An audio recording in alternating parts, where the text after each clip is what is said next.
Welcome to The Middle. I'm Jeremy Hobson, along with our house DJ Tolliver. And Tolliver, it's our birthday. We are officially 2 years old as a weekly show. God. Are we teething yet? I don't know how babies work. Is that? I think can that we walk? We're definitely teething by now.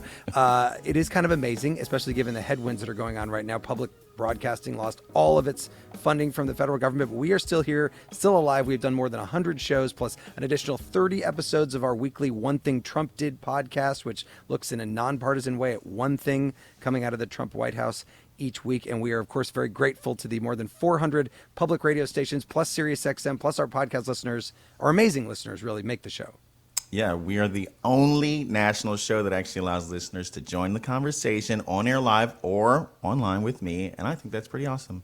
It is pretty awesome. So this hour, we're talking about creativity, which is deeply interwoven into the American identity. Of course, there's musical creativity, which brought us jazz and blues and rock and roll. There's artistic creativity from artists like Georgia O'Keeffe and Jackson Pollock. There's also the creativity of innovation in business, everything from people who start their own small business to developing life-changing inventions like the iPhone or the airplane or the internet.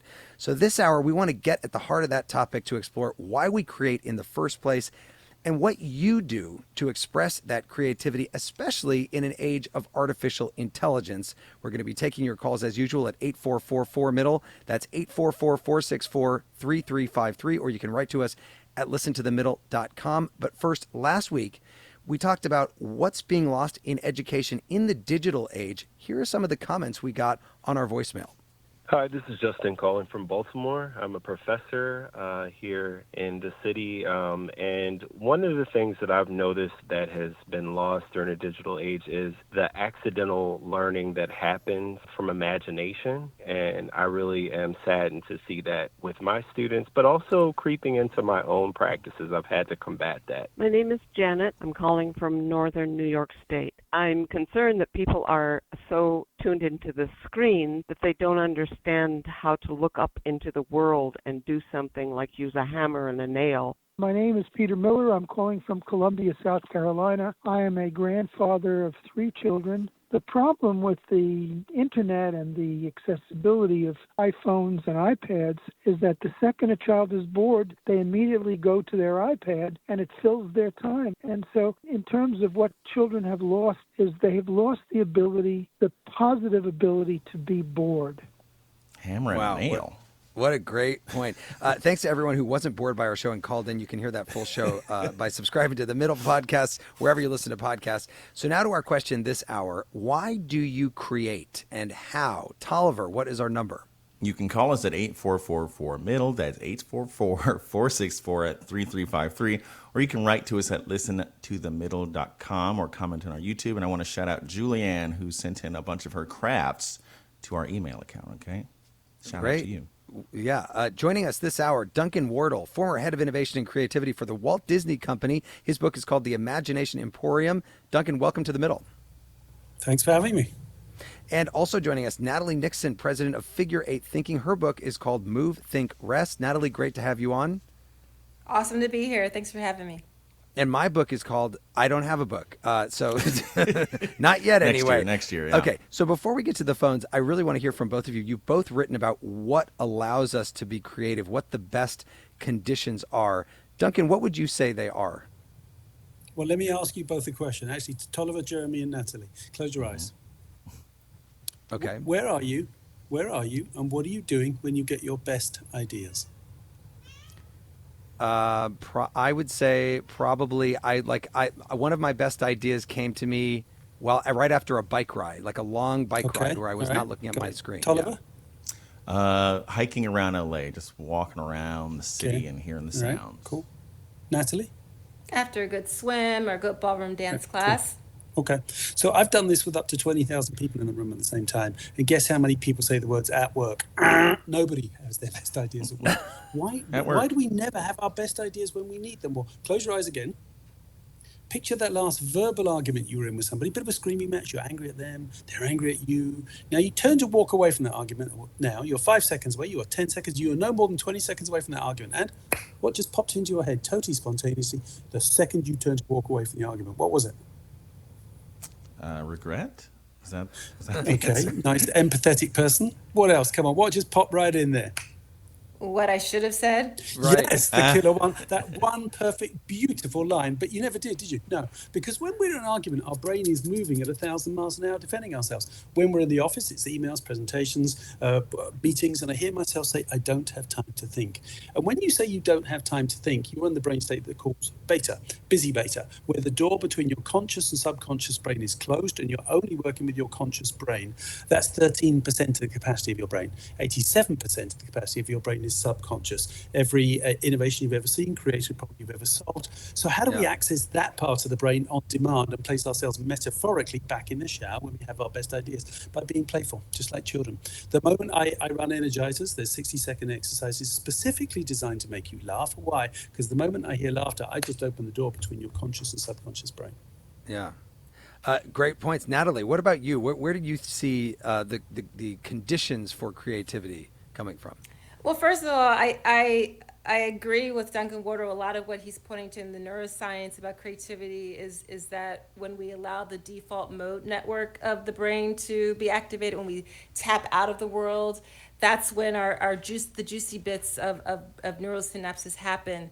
I think it's part of the human birthright to be creative. I don't believe that there are creative types. I don't believe that only artists or designers are creative, and a lot of our creativity gets drummed out of us through the educational environment. And what's happening in the educational context is that we are getting squeezed into certain sorts of guardrails. Now, not to say that guardrails aren't important. I believe that creativity loves constraints. Well, we have constraints on time and budget and people talent. That's actually when our best creativity happens.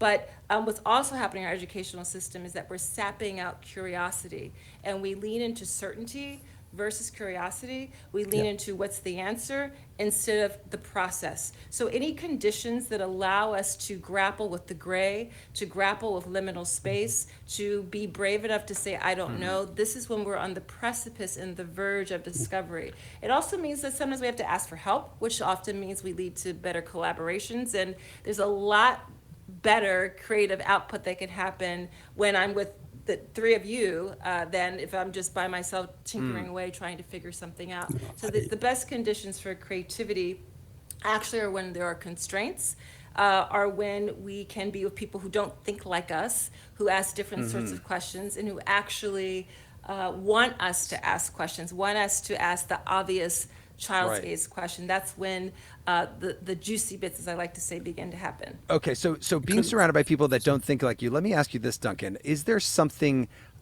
very American about creativity because of the melting pot of people that exists here from all over the world that can collaborate with each other, and because of the, and I say, especially given what's happening right now, relative freedom of expression? Yeah, I'm going to go on two fronts. I just love what Natalie just said, by the way. Education is killing the most employable skill sets the next decade. Outrageous statement. Or is it? I did a talk to 3,000 university students, so I brought in 36-year-olds and sat them in the middle, and I asked, hands up, who's creative? Me, 30 little hands didn't hesitate. The other 3,000 stayed down. Why? Because we go into first grade, and the first thing our teacher tells us to do is don't forget to colour in between the lines. We used to play with the box, not the toy, and then we were told, to stop asking why, because there's only one right answer. The most employable skill sets of the next decade will be the ones that will be the hardest to program into AI. We're born with all of them. We're all born creative. We're all born with imagination. We used to ask why, and why again. We all have an amazing intuition. We all have empathy. But these are getting squeezed out by education, sadly. But onto the other one. Diversity is innovation. If somebody doesn't look like you, they don't think like you. So, and I can prove it. I call them the naive experts. These are people I bring into an ideation session specifically because they don't look like you, or they don't know what you're working on. Well, what does that give them permission to do? Well, it gives them permission to ask a silly question or throw out the audacious idea ungoverned by your river of thinking. They won't solve the challenge for you, but they are there to help you think differently. So, for example, do you guys have pens and paper? I know nobody ever has pens and paper. Anybody got pens and paper? Okay. So, I do. I'm the only one who doesn't. Oh no, I've got some. So we were designing a new retail dining and entertainment complex for the Hong Kong Disney Resort. In the room that day, I had the Disney Imagineers. That's what they do. But on that particular day, I was faced with 12 white male American architects over 50. Yeah, that's called groupthink. So I invited in as my naive expert a young girl from China. Why? She was female. She was under 20. She was Chinese. But far more importantly, she wasn't an architect or an engineer. She was a chef. And I knew she would say or do something to help us think differently. So I'm going to give you the same task I gave the Imagineers that day. I'm going to name an object. You're going to draw it, but you only have 7 seconds. Ready? All right, here we go. Yep. Please, would you draw a house? 7, 6, 5, 4, 3, But this is radio. 2, 1. Share your genius. Come on, people. Let's take a look. What you got? Come on. What do you got? Jeremy, come on. Let's take a look. Yeah. So here's the thing. We all drew what the Imagineers did. We drew one door. We drew 2 windows. We're so insecure. Right. We drew bars everywhere. What shape's the roof? A triangle. That's called our river of thinking. It's the biggest barrier to innovation. It's our own expertise and our own experience. The young female Chinese chef, she drew dim sum architecture. Never occurred to her to draw the house the way we would. On the way out the door, when the Disney Imagineers slapped a post-it note over her drawing, it simply said distinctly Disney, authentically Chinese. 7 years later, the strategic brand position that guided the entire design of the Shanghai Disney Resort, distinctly Disney, authentically Chinese. So the By next the way, time you're in a meeting, everybody looks like you. Yeah. Don't. Yeah, you want to have the diversity. Okay, so and I wonder how our listeners who are on the phone waiting, how their houses look. But Tolliver, the American Psychiatric Association came out with a survey and found that Americans who rate their mental health as very good or excellent tend to spend more time on creative activities, including playing music. Yeah, I can confirm it helps mostly. Listen here to jazz legend Nina Simone talking about creativity in a TV interview in the 1960s. An artist's duty, as far as I'm concerned, is to reflect the times. I think that is true of painters, sculptors, poets, musicians. As far as I'm concerned, it's their choice.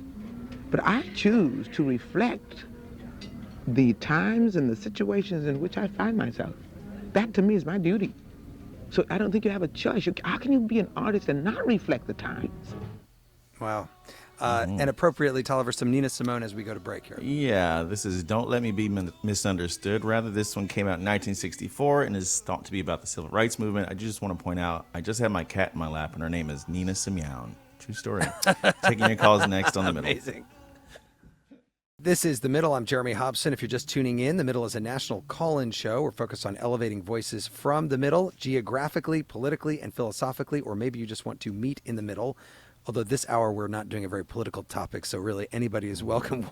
We are asking you, why do you create and how? Tolliver, what is the number to call in? It's 8444-MIDDLE. That's 844-464-3353. You can also write to us at listentothemiddle.com or on social media.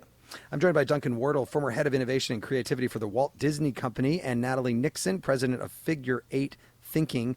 Before we get to the phones, we've talked about it just a little bit, but let's talk about AI. Natalie, can AI be used to make us more creative, or does it keep us from using our imagination? It's a choice, it's a decision, and we have an opportunity to really use AI to leverage what makes us uniquely human. And we've all heard references to AI as the co-pilot, AI as the co-creator. AI is only as good as the questions that the coders ask initially, right? And it's definitely only as good as the questions and the imagination that we allow to take over when we use AI. I love a great dictation app. It saves a lot of time. What I think is really important is to kind of reframe the way we've been thinking about AI and technology. We have a tech crush. We're infatuated with the technology / terrified of it. I really think we're actually in the middle of a human revolution, not a technology revolution. I think we've got it a bit flipped. The opportunity, if we play our cards right, is to embrace the spaciousness, the liminal space that opens up to us because we can get tasks completed so much more quickly and because we can get questions, answered so much more quickly. There's the so what that we have to ask. It allows for more time for collaboration, for critical thinking, and to understand that while most of us run the other direction from ambiguity and liminal space, it's actually, for most of us, when we reflect back in our lives and our careers, it's when we are at the precipice of the unknown, when we have to really forge our way through the gray, wrestle with that ambiguity, that it requires us to do some backcasting, rely on past experiences, ask for help, take a courageous leap, and with each step venture forward into new possibilities. So the artificial intelligence is it's a tool, right? And I think sometimes listen, I don't have a dystopian view of the technology. I don't have a utopian view of the technology. I think that we have to be a heterotopic view of the technology, and be consciously critical of it. Yeah. Every single phone line is full, so let me get to a caller. Madison is in Tampa, Florida. Madison, why and how do you create? I create to express myself and my passions. I crochet to make something to show someone I care, or just to make an idea become reality. I write poetry to express my emotions, similar to singing. I paint because I want to see these colors make a shape or a form of something that makes me happy. Or I draw data because I want to know why something happened the way it did. And do you find that you have enough time to do it these days? Oh, that is hard. It's a lot harder to manage. I've definitely had to cut back on it. When I was not an adult with a full-time job, or even college, I had way more time. But I find that I have to make it. Otherwise, I don't want to say not like a person or myself, but I don't feel complete, that is. Yeah. Madison, thank you for yeah, go ahead, Natalie. Can I was your name Madison? Madison is there, yeah. Yeah, Madison. So thank you for sharing those really specific examples. One of the reasons I wrote Move, Think, Rest is because I realized that a lot of our best work is happening when we step away from the desk. And Move, Think, Rest is an opportunity to redesign time and space so that we intentionally make time to do all the examples. When Duncan asks us, close your eyes, and when was the last time you were creative, notice that a lot of us had activity, walking, movement attached to that. According to research from Market Splash, 90% of business leaders will say that creativity is critical for market competitiveness. However, 75% of employees say they don't have enough time to express themselves creatively. So there's a gap analysis between us saying, yes, we need creativity for business results. There's a business ROI of creativity, and yet we actually are not designing work in a way to allow for that. So as individuals, we have to acknowledge and be self-aware, like Madison is, that I'm not actually making the time and space. And then as teams and organizations, we can actually design in ways to do that. It can start with the way you design, for example, the biggest organizational artifact ever, the meeting. We don't have to run meetings the way we typically do, for example. Yeah, by telling, hey, can you unmute yourself, Sally? Okay, that's how we usually start meetings these days.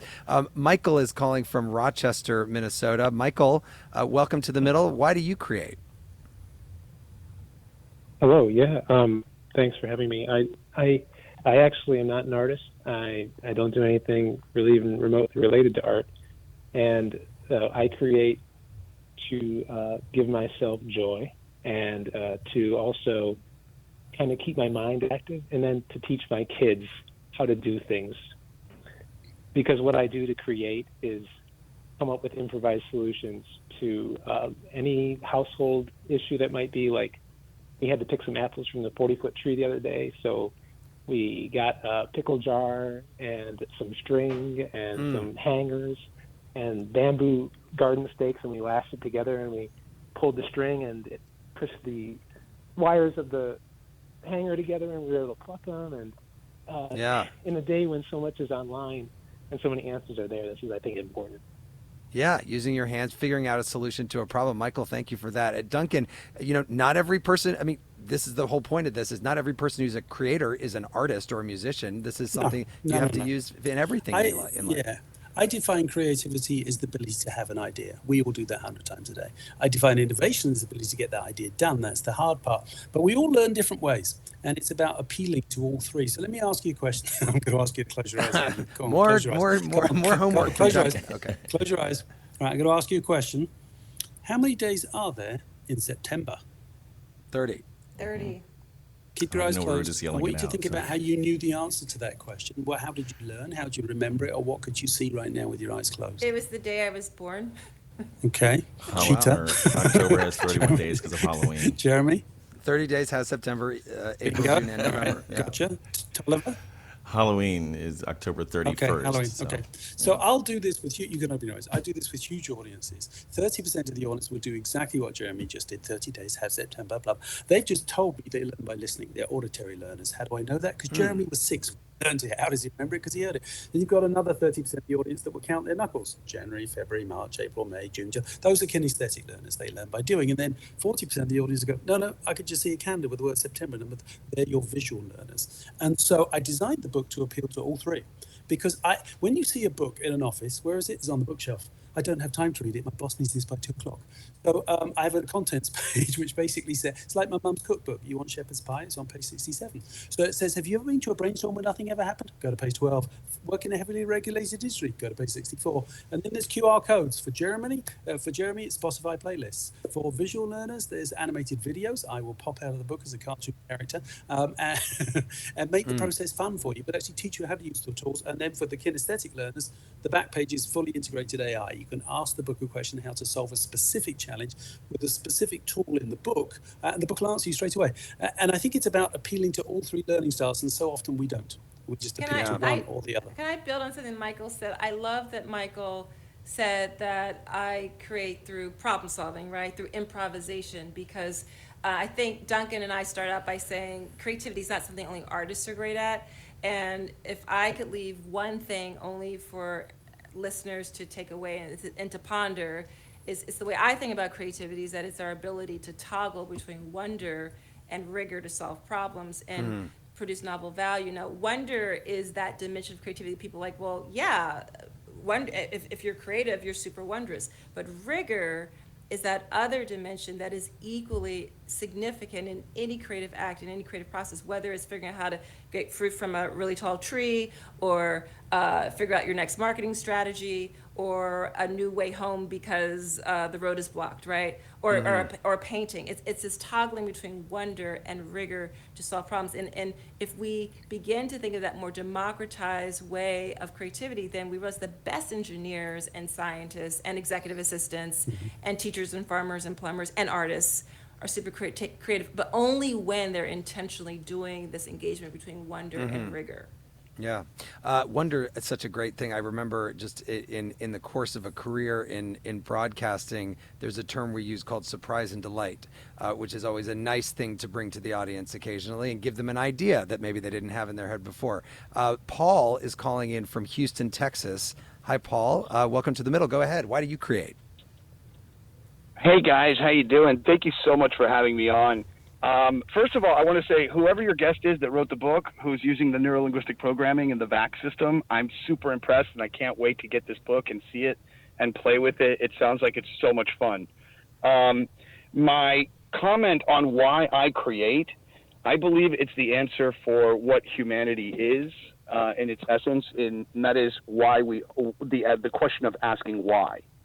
And I want to add on to that to the young lady who was talking a moment ago, and add in that there's a really good TED Talk that is from the woman who wrote Eat, Pray, Love, and it's talking about our elusive genius and how much that's so outside of ourselves.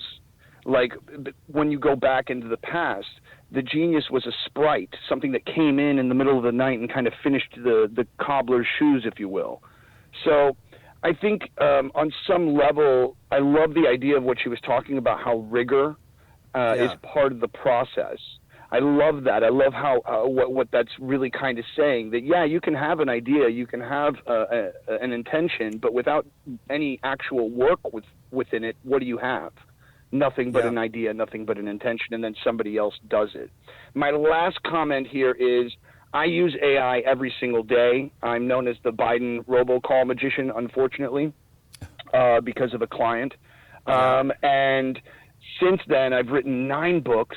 I've put out tons of content. I have an AI influencer. She has music videos. I have put out my own musical that's one of the only musicals that's in the American Writers Guild. So do you think AI is good for creativity, Paul? You think AI is good for creativity? Yeah. Okay. All right. 100%. I think that what it is that it gives you the ability to be the conductor, be the producer, like a Michelangelo or a Banksy. Oh, wow. Michelangelo. Okay. Let me go to Duncan Wardle on that, because we heard from Natalie about AI, artificial intelligence, and creativity. Duncan, what do you think? I know that you've written that it actually can be quite useful and may free us up to be more imaginative. Well, I think where Natalie started, she said 75%. I've done these surveys of many companies, but you're right. Over 70% of the employees, when asked what's the biggest barrier to being more innovative and creative where I work, is I don't have time to think. And simply by giving time to think, right, where you are when you're in the shower, when you have your best idea. AI is about to give us time to think. And I'll make a prediction for, about 150 years from now. When we were small kids, we used to remember the phone numbers of everybody we knew.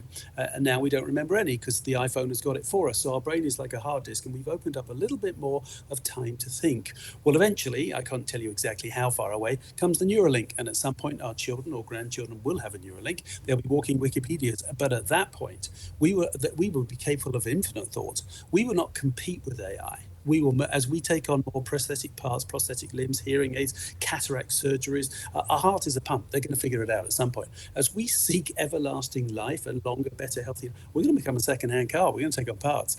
But we will not compete with AI. We will merge with AI to become a superhuman race. AI will bring in the algorithms, and we'll bring in the most uniquely things to us: creativity, imagination, empathy, intuition, and curiosity. If we can find the electricity to power AI to do all those things for us.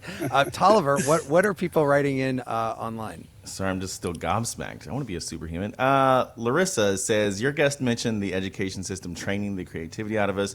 I play one of my favorite songs for my kids to encourage them in their daydreaming. Ian from Charleston says, I create to have fun, whether it's drawing gear-driven clocks or making YouTube videos about bats.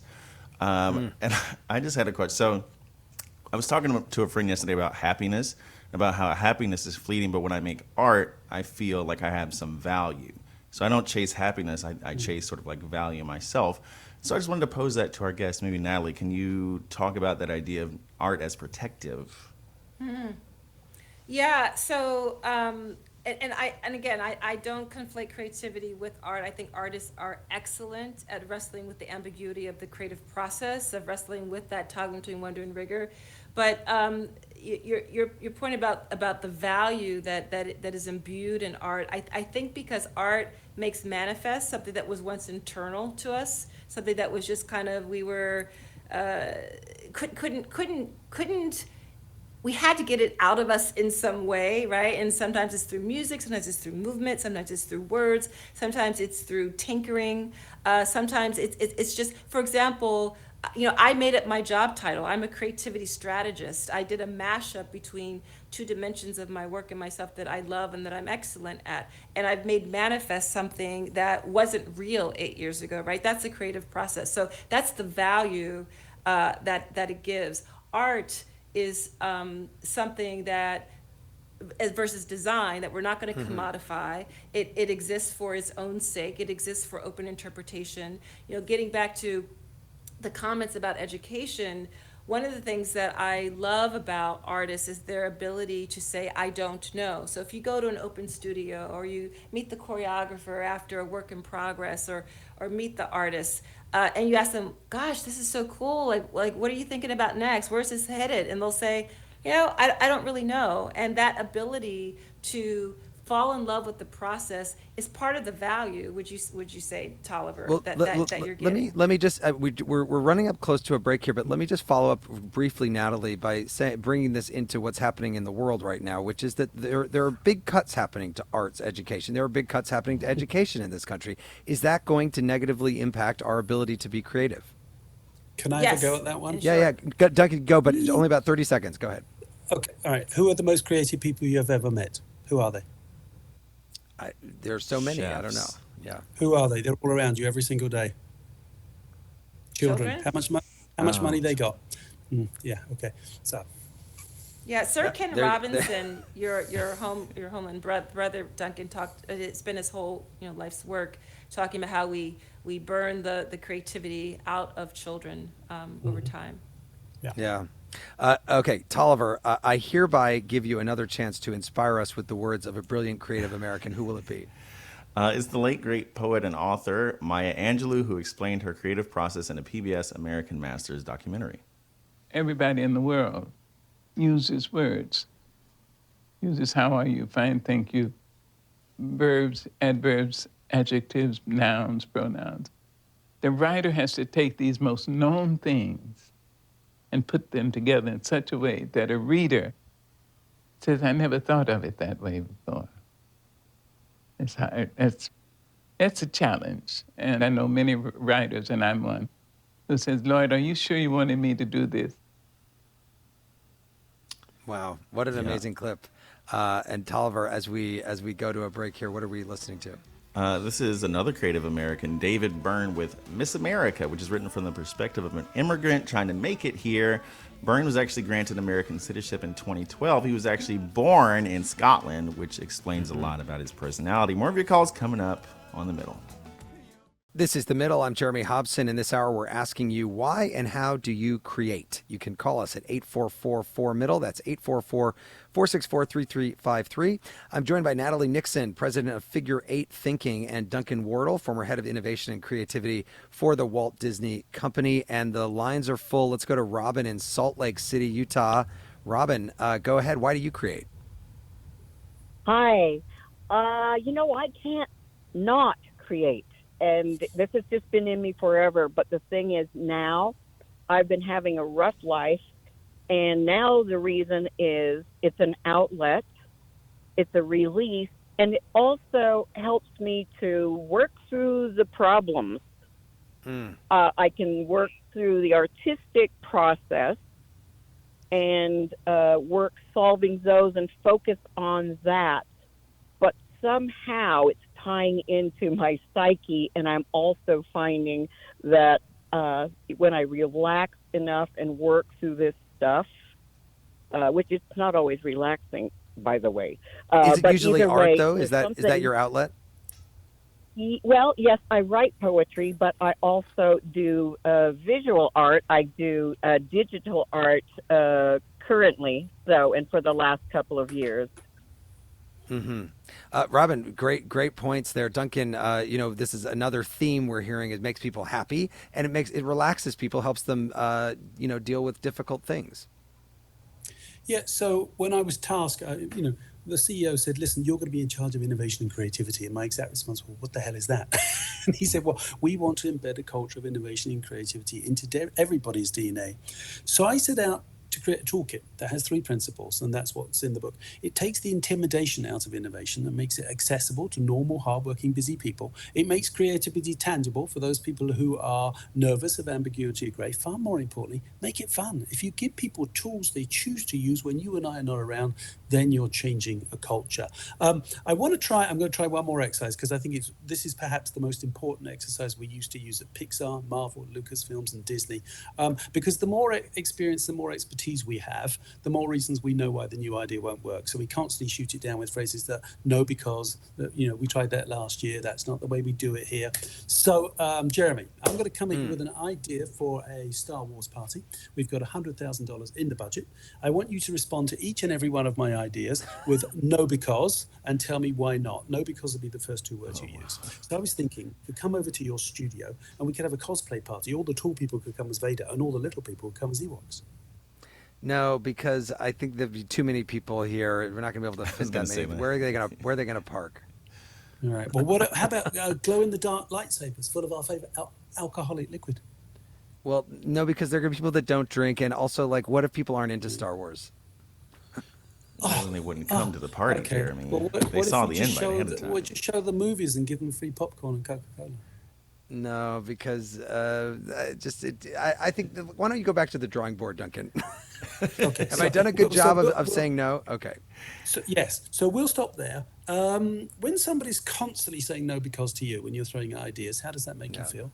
No, it doesn't feel good at all. Right. Okay. And would you think our idea was getting bigger or smaller as it was going on just then? smaller. Okay, Natalie, you're up, girl. Are you familiar with Harry Potter? I am, yes. Okay, so I'm going to come at you with some Harry Potter party ideas. And like Jeremy, who started with the words no because, I'd like you to start each of your response with the words yes and. They'll be the first two words you use, and we'll just build it together. So I was thinking, right, I could come to your house. We could put the sorting hat outside the front door. All the good people get the Gryffindor party, and all the bad people get the dark, mysterious Slytherin party. Yes, and we could even build desserts around this thing. That would be amazing. Ooh, yes, and yes, we could do the Great Bake Off and actually have desserts for Gryffindor and Slytherin and a dark, mysterious pie. Yeah, and then what if we even let's gamify it a bit, add in a little competition and ask people to vote for their favorite dessert mashed up with a costume that really pairs off with it really well. Ooh, yes, and okay, so we're going to stop there. So, a lot more energy, a lot more excitement, a lot more laughter. We're both becoming Italian for the first time. Was our idea getting bigger or smaller? Which way was it headed? Bigger. Más grande. Yeah. You can always take a big idea and value engineer it down. Far more importantly, we all have colleagues and clients to bring on board with our ideas. By the time you and I just finished building that idea together, whose idea was it by the time we'd finished? Ours. Two very simple words from the word of improv that have a remarkable power to take a small idea into a big one really quickly, but far more importantly, transfers the power of my idea, which never goes anywhere inside an organization, to our idea and accelerates its opportunity to get done. When somebody comes at you with a new idea, don't let the first two words out of your mouth be no because. Just remind yourselves, I know your responsibilities, I know your deadlines, quarterly results. We're not greenlighting this idea for execution today. We're really greenhousing it together using yes and. Duncan, could I, or Jeremy? Let me, just because we've got so many calls, I want to get to one of them. Moss is calling from Charleston, South Carolina. Hi, Moss. Go ahead with your thoughts. Why do you create? Hi, thanks for taking my call. I create because it feels almost like an instinctual need, similar to the last caller. It kind of comes out of me, and it's a puzzle that you have to put together.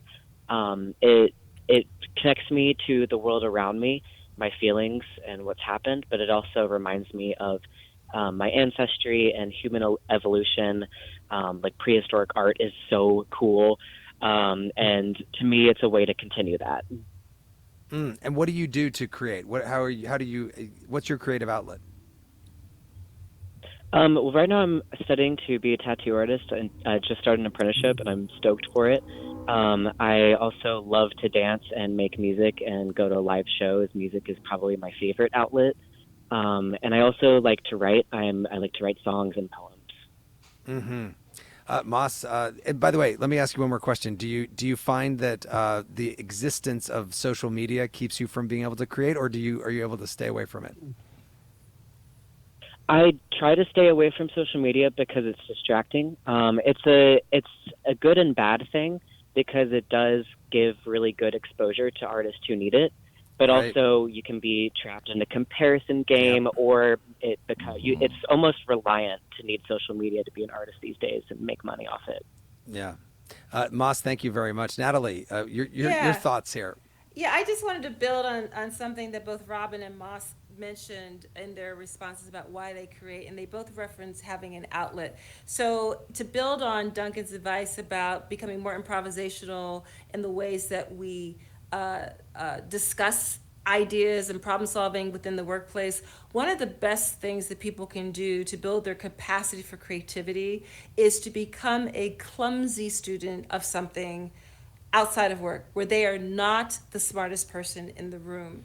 And what that begins to do is it actually begins to activate something I call the 3 I's. It activates inquiry, improvisation, and intuition. So for example, I've been a clumsy student of ballroom dance for the past 5 years. And because of that, I have to raise my hand and admit I don't get what we're doing right now. I have to intuit, because typically the woman is the follower, not always. And so I have to wait. I have to really discern connection, and I have to be much more experimental. And the first time I realized this was carrying over into my work, it's probably about 3 years ago. I'd probably been studying ballroom consistently for about a year. I was on a call with a client, and they were throwing around all these oxymorons, the ABC of XYZ, and I thought, I have no idea what they're talking about. And I thought I would probably sound really stupid if I asked them what they're talking about. But because different neural synapses had been strengthened in my clumsy student life, I was a lot more braver about just asking, I'm sorry, what is the ABC of the XYZ? And they kind of paused and they were like, actually, wait, why do we call it that, right? They didn't even remember why they had these oxymorons. And the world did not come to a screeching halt because I admitted ignorance. And the point is that when we are able to exercise in other dimensions of our lives this ability to be creative, to practice wonder and rigor, it carries over into the work. And I predict that in the future of work, the companies that are going to be able to attract and retain the best talent will be those that practice inside out work, that are curious about what makes us tick internally in order to do our best work externally. But hearing another theme here, asking questions, an important part of this, collaborating with people, not saying no to ideas, letting people, have the time to think about these things. Yubi is calling in from Aurora, Colorado. Yubi, why do you create? Hey, Jeremy and DJ Tolliver and Nina Simeon. Happy birthday to you guys.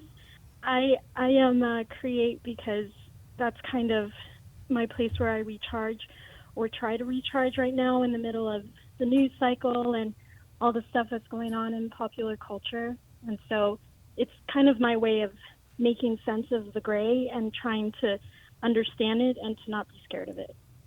And do you feel like it is useful in your work, or is it just an outlet for you to relax? Like, does it help you make your living?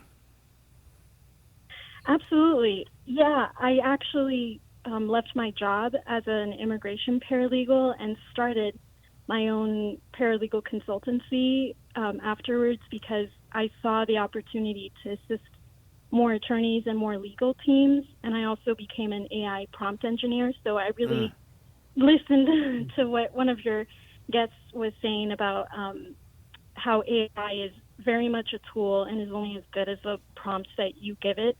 And so I actually started like a group session with Black women freelancers so that they could understand that when you talk to ChatGPT or when you interact with it, the more creative and specific you are with your prompts, the better gold it pops out. And so it very much, creativity is how I exist in the world. I don't know any other way to not be creative. If that makes sense. Yeah, Yubi, thank you very much for that. Duncan, I kind of wonder, we've heard from a lot of people that go to art or that are artists, but small business in this country is so driven by the ability to be creative and think outside the box. Yeah, look, again, I can't paint. I can't dance. I don't write poetry. Do I consider myself a creative person? Yeah, but can I paint? Can I write music? No, absolutely not. I can have some mad ideas. I think sometimes it's about breaking rules. What if there's a tool to sort of metaphorically? Walt Disney was a genius, right? Yeah. He wanted to pump mist into the theater during Fantasia. He wanted heat pumped in, and the theater owner said, "No, Walt, that's not the way we do it here." So, Walt, step one, if you're working on something next week, an entrepreneur, for example, just write down the rules of the industry in which you work. So, Walt wrote down the rules of going to a movie theater. I must sit down. It is dark. I must be quiet. I must go to set time. I, Walt, can't control the environment. So then you list the rules. Don't think about them or you'll start thinking of all the reasons you can't break them. Then pick one and ask the most audacious, provocative, outrageous what-if question. The more outrageous your what-if question, the further out of your river of thinking, your experience and expertise, you'll jump. So he said, well, what if I could control the environment? Well, he couldn't, and that wasn't outrageous enough. So he said, well, what if I take my movies out of the theater? Now, if you know the answer, you're iterating. If it makes you nervous, you're innovating. So he said, well, how are you going to do that, Walt? They're two-dimensional. They'll fall over. What if I made them three-dimensional? Well, how are you going to do that, Walt? Well, what if I just had people in costume? I could have pirates and princesses and cowboys. But, Walt, you can't have Cinderella standing next to Jack Sparrow. Well, what if I put each of the characters in a different land? Ooh, wait, what if I call it Disneyland? Boom, we're done here. Now, I know people listening will say, we don't have the resources of Disney, and that's of course you don't. But I'll give you a tiny example because I want you to know the tool can work for you too. There was a tiny company in Great Britain in the late 60s that used to make glasses that we drink out of. They found too much breakage and not enough production. So they went down to the shop floor, observed the industry, observed the process of where they work, and wrote down the rules.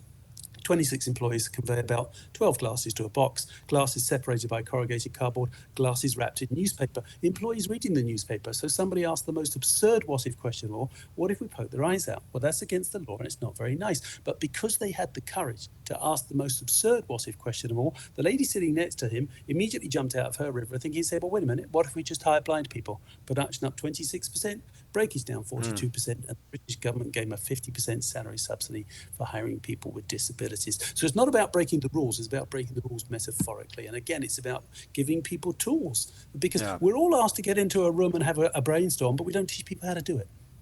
I feel like you've told that example before in your career. You got all the facts down, Duncan. See, I was a great rule breaker.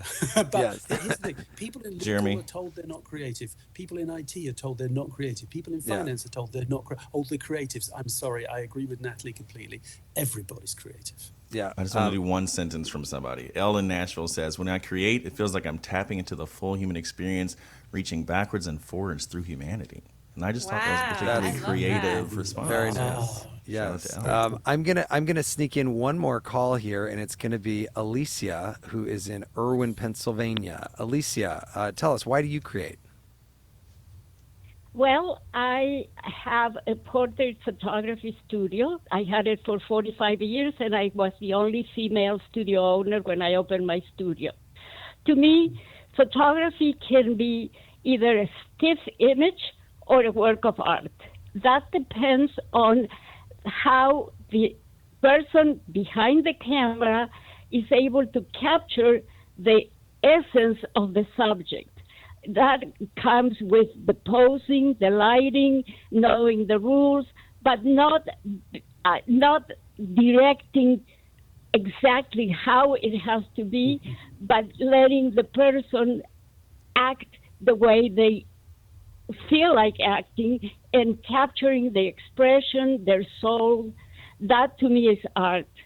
I always think that I think before I click, because just to capture the image, I need to make sure that I have what I want to get in front of my camera. Now, to me, AI is a tool the same way that my camera is a tool.